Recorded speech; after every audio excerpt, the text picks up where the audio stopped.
A single mistake, a choice, or something no one ever saw coming. Even at the top, it can all be taken away. Or worse, one decision can send shockwaves through an entire community. In this series, we uncover the stories that reveal the darker side of skateboarding, because every ride has lessons. Skateboarding needs a transition. Like the boiling point's hit, man. Like you're not skating with your friends, you're wasting time. These are the memories you'll make for the rest of your life. Yeah!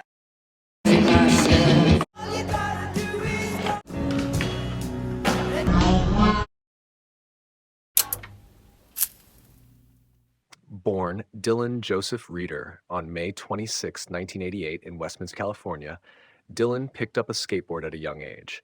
Quiet and shy, he was quickly noticed for his natural talent. Before he knew it, he was skating at legendary spots, sharing heavy sessions with pros like Tom Penny and Andrew Reynolds. You name it. Even as a kid, he ripped. He was chosen as a youth model for Quicksilver. But he wasn't just another kid with good looks and a hobby. He had the future of skateboarding written all over him. Proving his skill, Dylan asked Quicksilver to sponsor him for the Tampa Am contest in Florida. They sent him, and he delivered. First place. That win launched him into the spotlight, earning him a spot on Gravis and eventually Alien Workshop, where his rise would be meteoric, his falls just as heavy, on the road to the legendary status he was so passionately known for. The rise. By 16 or 17, Dylan was refining his effortless style, stacking an impressive catalog of tricks.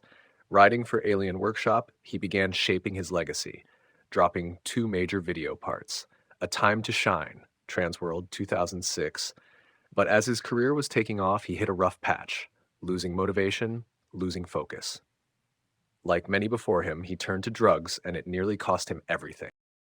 Faced with getting kicked off his team and losing his sponsors, Dylan made a bold promise. Give me less than a week, and I'll be sober. 6 days later, he kept his word. Clean, focused, determined. That drive led him back to the top, culminating in one of the greatest skate parts of all time, Cherry. That performance won him Best Video Part of 2015, solidifying his name among the greatest to ever step on a skateboard. Fame. As Dylan got older, he crafted a style all his own, on and off the board. His modeling career ran alongside his skateboarding, making him a trendsetter, not just in skating, but in the fashion world as well. But Dylan never wanted to be known just for his looks. He had a vision to prove himself through pure talent. On a skateboard, he did things his way. He could effortlessly throw down tricks that most would save for their enders, while looking like he was heading to a wedding right after the session. When it came time for his first pro shoe, he went completely untraditional, a sleek, slip-on, loafer-style skate shoe.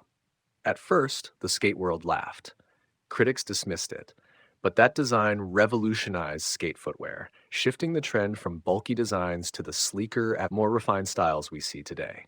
With his signature style now undeniable, Dylan took things further, walking the DKNY fashion runway, becoming a staple in high fashion, and even starting the Hunt Club, where he indulged his passion for collecting and researching antique furniture. Though he competed in X Games and Street League, contests were never his focus. Travel, street parts, pushing skateboarding forward. That was his mission. He made a few sponsor changes along the way, but every move was intentional. His journey, his philosophy on skateboarding and style was perfectly captured in his iconic Fireplace interview. By the time he reached his mid-20s, Dylan had achieved a level of success and influence that most skaters wouldn't see by 40. He wasn't just a skater, or a model, or a designer. He was a movement. Turnaround. After finding his way back into the skate world, pushing the limits of both skill and fashion, Dylan's career seemed unstoppable. But in July 2014, the same year, Cherry dropped and set him on the path to winning Best Video Part of 2015. Everything changed. At just 25 years old, Dylan was diagnosed with leukemia. Despite the illness, he kept skating, fighting to hold on to the thing he loved most. Even as he underwent a bone marrow transplant, his passion for skateboarding never wavered. At first, Dylan seemed in control, focused, determined. Thanks to a bone marrow donation from his sister, his condition improved. His diagnosis took a turn for the better, and for a while, it seemed like Dylan had beaten it. Results. After treatment, Dylan made some major changes, leaving Alien Workshop, the team that had defined much of his career, but he kept pushing forward, still skating, still inspiring. With the support of his family, friends, and the skateboarding community, he managed to put out a few more skate parts, proving once again that his talent and drive were undeniable. Then the news came. The cancer had returned. A second bone marrow transplant was attempted. At first, it seemed like he was pulling through, but this time, things didn't go as hoped. During those final months, Dylan focused on what mattered most, spending time with the people he loved. On October 12, 2016, at just 28 years old, Dylan Joseph Rieder passed away from complications of acute lymphocytic leukemia at City of Hope Hospital. Even today, we still wonder, what could Dylan have brought to the world if he was still here?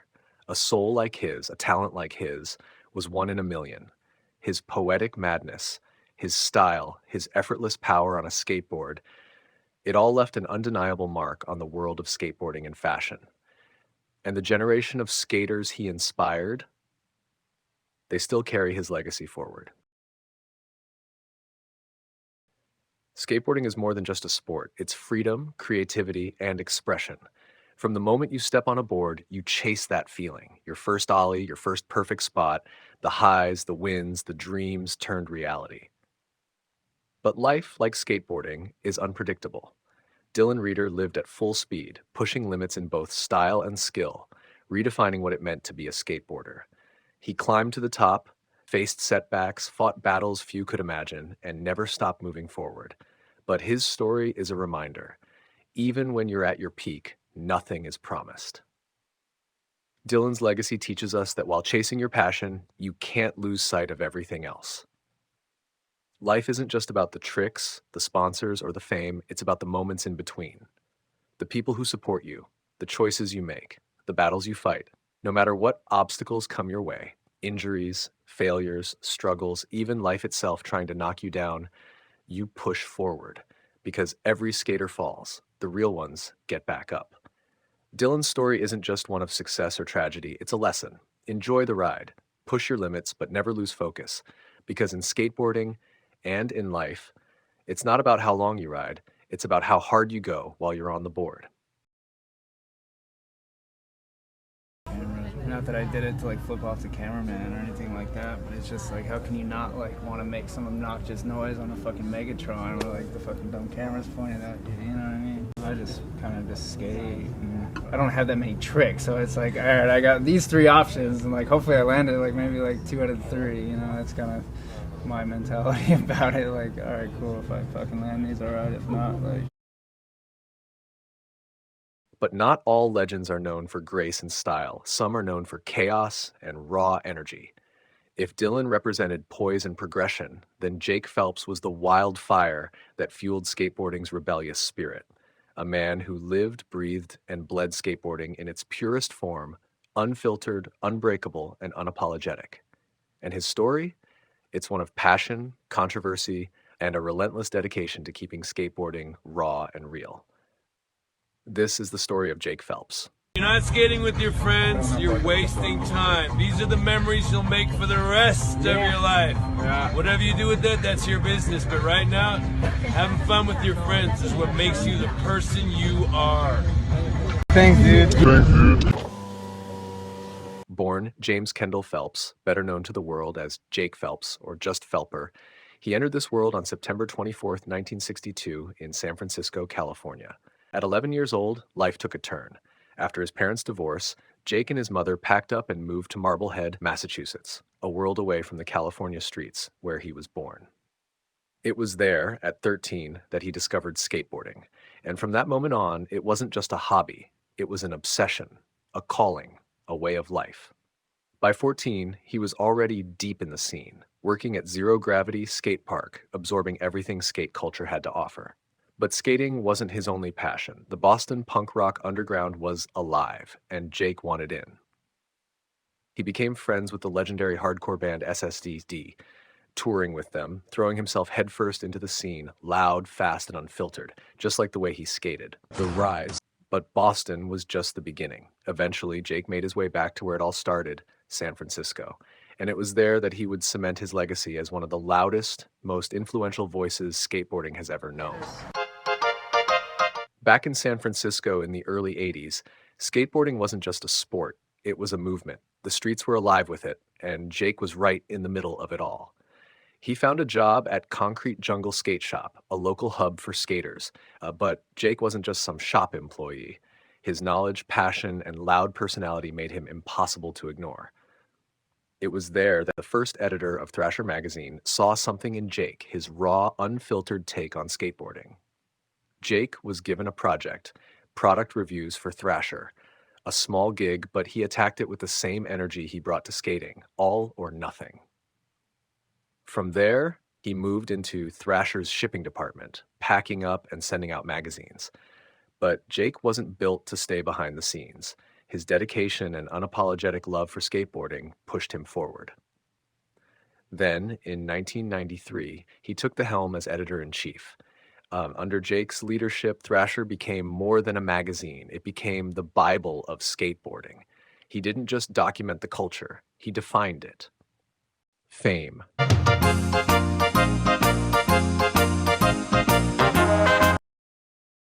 Jake Phelps didn't just write about skateboarding. He was skateboarding. It wasn't a job. It wasn't a hobby. It was his oxygen. But Jake wasn't known for technical tricks or polished style. His skating was pure all or nothing. He either landed triumphantly or went down in earth-shaking slams. And some of those slams nearly took him out for good.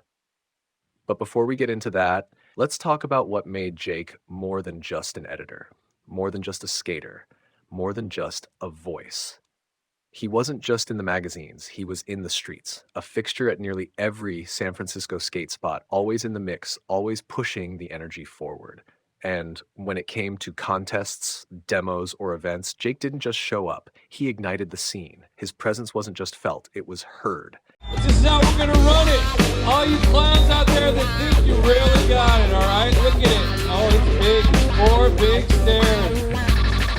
I'm gonna give you one shot if you're just a no-name dude, you know, warm up and everything. But if you're in the way and you're just clogging the toilet, get out. But as it stands right now, when you come through that gate over here, be ready to bust. But Jake's passion for rebellious culture didn't stop at skating. He brought that same fire to music. Teaming up with Tony Trujillo and his wife Ashley, he helped start the punk band Bad Shit, a name that fit Jake's approach to life perfectly. All hail cardio! All hail cardio! Go for it, go for it! Ah! Yeah, we'd like to have a quick announcement to say fuck the cops. Everybody, Thrasher fucking magazine's here. All you motherfuckers, burn the fucking world down. Yeah!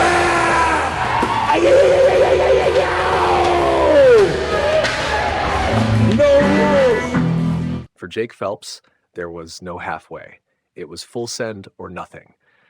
But even the hardest riders can't outrun time or the toll of a lifetime of slams. Jake was no stranger to pain. He had watched skaters push their limits and pay the price, and he was no different. His body was a roadmap of broken bones, scars, and Hall of Meat-worthy slams. But that never stopped him, until one day it finally did. Turnaround. It's the coolest trick you've ever seen, and who did it, and why do you think it was so? Well, we were coming out of a Casa Loma, the bar, one night, and Julian, it was late night, it was fucking raining, it was on Oak Street. It's a fucking straight down street. It's like it's like a fucking highway that goes to the middle of the city. And he's like, you don't think I'll do it? And he fucking bombed it switch in the fucking rain. And it was the gnarliest thing I'd ever seen. That's the last I thought I'd ever see him again. In 2017, Jake joined fellow skaters at an unpermitted downhill event, a raw, unsanctioned session where speed was the only rule. But on his descent, something went wrong. Speed wobbles, a loss of control, and then the fall.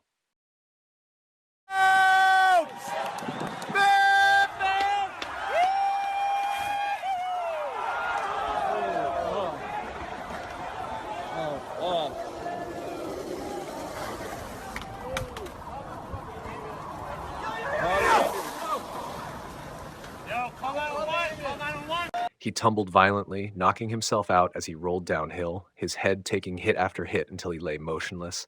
When the paramedics arrived, they rushed him to the hospital. And even though he survived, he wasn't the same. The crash left him with lingering pain, memory gaps, and subtle but noticeable changes in his personality. Jake wasn't one to slow down, but for the first time, skateboarding had forced him to. But Jake didn't know how to stop. And maybe in that pain, in that frustration, he started reaching for something to keep himself moving, to keep himself in the culture that had been his entire world. Results. Jake Phelps wasn't just an editor, he wasn't just a skater. He was a force, a mentor, a critic, an advocate, and one of the loudest voices skateboarding has ever known. For decades, he shaped Thrasher into more than a magazine. He made it a movement, a culture, a badge of honor. But on March 14th, 2019, at the age of 56, that voice was silenced. Jake was found unresponsive in his home. The official cause? Acute fentanyl intoxication. The skateboarding world was shaken. The man who had spent his life pushing skaters to go harder, faster, and never stop was gone. But legends don't just disappear. Jake's impact is still everywhere, in the pages of Thrasher, in the streets of San Francisco, and in every skater who embraces the raw, rebellious spirit of skateboarding. Events, tributes, and personal stories continue to surface, each one a testament to a man who lived without brakes and left behind a legacy unlike any other. There will never be another Jake Phelps, and there will never be another Thrasher like the one he built. To Jake, skateboarding wasn't just about rolling on four wheels. It was a lifestyle, a sound, a feeling, and for decades he made sure the world never forgot it. Jake Phelps was a loss that hit the skate world instantly and still lingers today in ways that are deeply personal. For someone so loud, so raw, and so impossible to ignore, the silence around what really happened is deafening. Jake didn't die from a trick gone wrong. He didn't fall in the streets. He died from fentanyl. And the truth is, we don't talk about that enough. Not in skateboarding, not in the world. For all the noise Jake brought into skateboarding, the world has been almost silent about what he truly gave and how we lost him. Jake Phelps wasn't just Thrasher's editor. He was a hype man, a gatekeeper, a human pulse check for who had it and who didn't. If he showed up, something was about to go down, and maybe it was your moment to go down in history. He didn't want to be loved for the title he held. He earned his respect the hard way, with truth most people couldn't digest until years later when they realized Jake was hip to something most of us couldn't even see. He pushed skaters past the norm, past the fear, because to Jake, skateboarding was more mental than physical. It was all in the mind. But as time moved on, Jake's body began to break down. Injuries, crashes, scars, pain became the price of the ride. And like so many who live fast and burn bright, the toll crept in quietly. And that's when substances, painkillers, and silence start to take over the space where connection and support should have been. We all want to remember Jake as a force of nature, and he was. But the lesson lies deeper. We need to protect the next generation from falling the same way. We need to recognize the Jakes in our own lives. The local legends, the broken bodies with brilliant minds, the ones fading behind their own hype while quietly losing themselves. Even if no one spoke up back then, we can speak now, loudly, clearly, with love. Because Jake's story shouldn't be just a tribute, it should be a wake-up call. It's never easy to admit we missed something, that we thought someone was just being themselves when they were actually struggling. And maybe they just needed someone to say, you don't have to do this alone. Jake Phelps is someone we all wish we could have met, but maybe the bigger truth is, we've already met someone like him, in our parks, in our circles, in our families. Let's not wait to lose another voice before we raise our own. Rieder and Jake Phelps, two skaters from different worlds, one known for grace, style, and effortless control, the other for raw energy, rebellion, and chaos. But when you truly step back, when you look at the full picture, you start to see the truth. Who was the real poet? And who was the real force of chaos? Because Dylan, for all his artistry, wasn't just grace. He had battles, a rebellious side, and moments where life spun out of control. And Jake, for all his wild energy, had a poetry of his own, an unfiltered love for skateboarding that spoke louder than words ever could. In the end, they both lived the same truth. Skateboarding isn't just something you do, it's something you are. They burned bright, they left their mark, and their stories remind us that whether you approach life with precision or recklessness, there's one thing that matters most. You ride until the wheels fall off. If you or someone you know is struggling with drug addiction, don't wait. Speak up. Help is out there. Call the Substance Abuse and Mental Health Services Administration, SAMHSA, at 1-800-662-HELP, a free, confidential 24/7 helpline, or visit samhsa.gov for more resources. If you'd like to learn more about leukemia or support the ongoing fight against blood cancer in honor of Dylan Rieder, please visit the Leukemia and Lymphoma Society at lls.org. To contribute directly in Dylan's memory, visit dylanriederfoundation.org. Every voice matters. Every action counts. Let's protect the ones still riding with us and honor those we've lost by doing better moving forward.